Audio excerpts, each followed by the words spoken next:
The man accused of shooting several people at the Westgate Entertainment District 2 years ago, getting the maximum sentence for his acts. ABC 15's Nicole Grigg with the emotional testimony as the victims are still dealing with trauma today.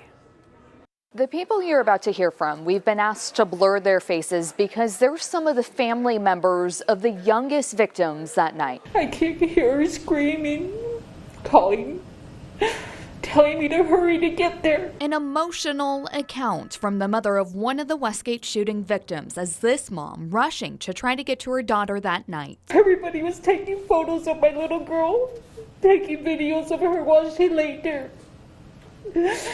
Nobody came to help her. She was crying and nobody was there to help her.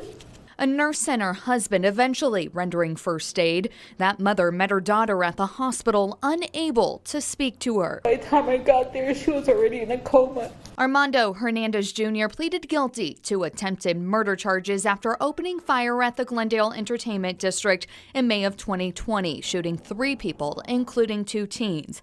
Everyone survived, but this mother of one of the other victims asked for this video to be shown in court as her daughter lay there. And then she tries to hide from him, and he finds her, and he hunts her down.